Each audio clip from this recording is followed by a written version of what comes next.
여기 경찰에 연행되며 V자를 그리는 남자가 있습니다. 과연 그는 누구이며 왜 이런 행동을 하는 걸까요? 이 남성의 이름은 나가쿠보 코우지. 야마나시현 호쿠토시 출신인 그는 사남의 장남으로 넓은 마당이 있는 좋은 집에서 성장했습니다. 그의 부모님은 무척 성실했고 나가쿠보 역시도 어릴 적부터 집안의 모내기나 농산일을 돕는 것은 물론 중학생 때는 조금이라도 집에 보탬이 되기 위해 신문 배달을 하는 등 무척 착하고 성실한 학생이었습니다. 이후 농업계 고등학교를 졸업한 그는 농업대학에 진학, 농업기술을 전문적으로 배우려 했습니다만 대학생활 당시 사귀던 여자친구가 임신을 하는 바람에 그는 결국 반년 만에 학교를 그만두고 친가를 나와 신혼생활을 하기 시작했습니다. 하지만 2년 정도가 지나자 이들은 밝혀지지 않은 이유로 이혼을 하게 되었고 이혼 후 과거 성실했던 나가쿠보는 사람이 180도 바뀌어 각지를 전전하며 건설 현장에서 드문드문 일을 하는 것은 물론 나고야, 후쿠이현, 기후현 등에서 무전 취식, 사기, 절도 등 여러 가지 잡다한 범죄를 반복해서 저지르며 생활했고 이로 인해 짧게 감옥에 들락거리는 20대를 보냈습니다. 게다가 그는 가족들과도 연락을 일방적으로 끊었기 때문에 2006년 무렵엔 아버지가 암으로 세상을 떠났음에도 가족들은 그의 연락처조차 몰라 장례식에 부를 수도 없었다고 하네요. 2012년 6월 가석방을 받고 사회로 돌아온 나가쿠보는 아이치현 니신시에서 숙식을 제공하는 한 건설회사에 취업해 성실하게 일하기 시작했습니다. 실제로 당시 그와 함께 근무했던 동료들은 무척 성실한 사람이었다. 문제를 일으킬 만한 사람이 아니다. 라고 그를 회상했는데요. 하지만 근무를 시작한 지 4개월 후인 2012년 10월 22일 그는 돌연 회사에서 모습을 감춘 뒤 잠적했습니다. 그가 모습을 드러낸 것은 한 달 뒤인 2012년 11월 19일이었는데요. 당시 그는 이치노미야시의 한 음식점에서 식사를 마친 뒤 5시간 동안 시간을 보내다 여성 직원에게 흉기를 들이대며 소리 지르면 죽여버린다 라고 협박을 한 뒤 돈을 내지 않고 그대로 도주했습니다.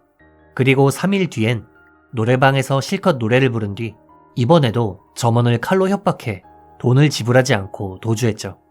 당시 협박당한 직원은 즉시 경찰에 신고했고 경찰은 해당 노래방과 근처 상점, 은행 등에 수상한 남자가 흉기를 들고 출몰했다며 주의하라고 경고했습니다. 그런데 경찰의 이 판단이 굉장히 명확했던 것이 사실 나가쿠보가 노리는 것은 음식점이나 노래방이 아닌 은행이었기 때문입니다. 당시 그는 노래방 건너편에 위치한 가마고오리 신용금고에서 흉기로 직원을 협박해 돈을 훔칠 생각이었지만 경찰에게 이야기를 들은 은행 측이 보안을 강화하자 나가쿠보는 타깃을 바꿔 흉기인 서바이벌 나이프를 들고 150m 정도 떨어진 다른 은행으로 향했습니다.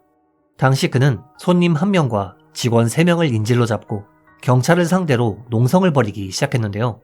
그는 경찰과의 협상에서 식량과 음료, 담배와 확성기를 요구하는 한편 뜬금없이 당시 일본 총리였던 노다 요시히코의 퇴진을 요구했습니다.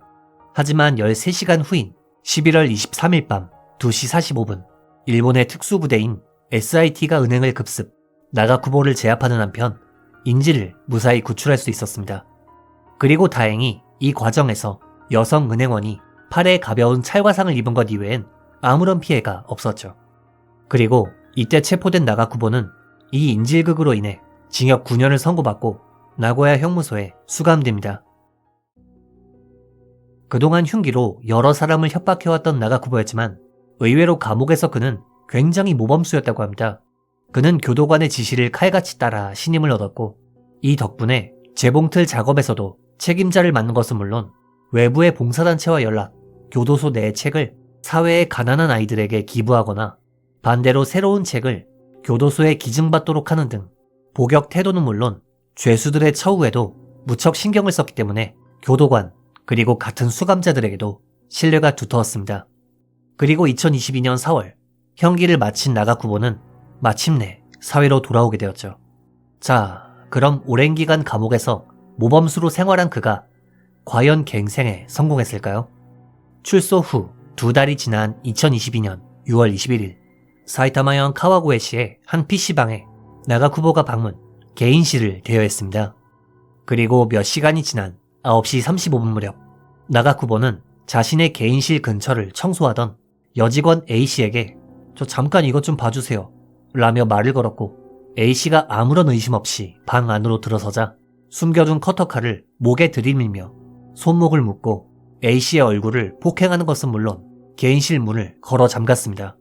한편 청소하러 간 A씨가 돌아오지 않는 것을 이상하게 생각한 동료 직원이 경찰에 신고를 했고 경찰은 그녀가 개인실에 감금당한 것이 아닌가 추측, 즉시 현장에 출동했지만 당시 나가쿠보는 예전 은행 사건 때와 마찬가지로 여직원 A씨를 인질로 잡고 인질극을 벌이기 시작했습니다. 다만 첫 번째 인질극 사건 때와 다른 점은 이번엔 어째서인지 아무런 요구사항이 없었다는 점인데요. 경찰은 우선 다른 손님 20명 정도를 피신시킨 후 그를 설득하려 했지만 나가쿠보는 경찰에게 욕설을 퍼붓는 것은 물론 인질에게 옷을 벗으라고 협박하는 등 설득에 응하기는커녕 더 악질적인 행태를 보였습니다. 그리고 인질극이 시작된 지 약 5시간 후 새벽 3시 17분 경찰은 마실 것을 가져왔다 라며 문 잠금 장치를 풀도록 한 뒤 약간의 틈이 열리자 곧바로 진입, 나가쿠보를 체포하는 한편 A씨를 무사히 구출할 수 있었습니다. 이후 그는 경찰에 연행되는 과정에서 수갑을 찬 채 매스컴을 향해 웃으며 V사인을 그리는 등 기행을 벌였는데요. 비록 당시 피해자 A씨는 전치 일주일 정도의 부상에 그쳤지만 그럼에도 그녀가 겪은 트라우마나 정신적인 공포는 결코 일주일 만에 나을 수준이 아니었죠. 한편 체포된 나가쿠보를 조사하는 과정에서 나가쿠보가 밝힌 범행 동기는 정말로 어처구니가 없는 것이었습니다. 그는 인생이 싫어졌다. 사건을 일으키면 다시 감옥에 갈 수 있을 거라 생각했다. 라며 감옥으로 돌아가는 것이 범행 동기라고 이야기하는 한편 사형이나 무기징역을 받고 싶다. 라며 되도록 감옥에 오래 있고 싶다는 발언을 했습니다. 이후 재판에 넘겨진 그였지만 그의 변호 측은 나가쿠보에겐 인격장애가 있다. 이 인격장애가 범행에 영향을 미쳤을 가능성이 있다.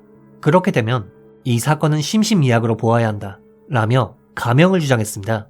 하지만 이에 대해 검찰 측은 출소한 지 고작 2달 남짓되었음에도 다시 범행을 저질렀다. 반성의 태도가 보이기는커녕 피해자의 심정조차 전혀 이해하지 못한다. 재범의 가능성이 지극히 높다.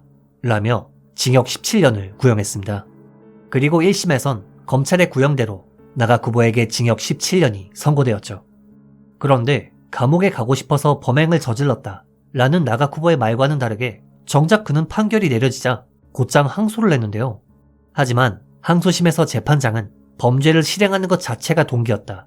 인격장애가 있었을 가능성을 고려해도 그의 범행은 인간의 길을 벗어난 어리석은 결정이었다.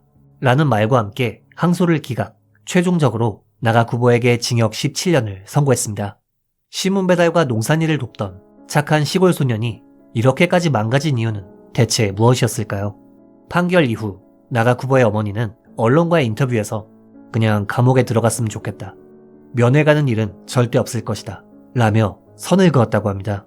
아직 충분히 젊은 나이인데도 감옥으로 돌아가기 위해 다시금 범죄를 저지른다는 게 참 씁쓸한 기분이 들곤 하네요. 이번 영상 어떻게 보셨는지요? 피해자분의 마음에 남은 상처와 트라우마가 하루빨리 치유되기를 바라며 영상을 마칩니다. 괴미사였습니다.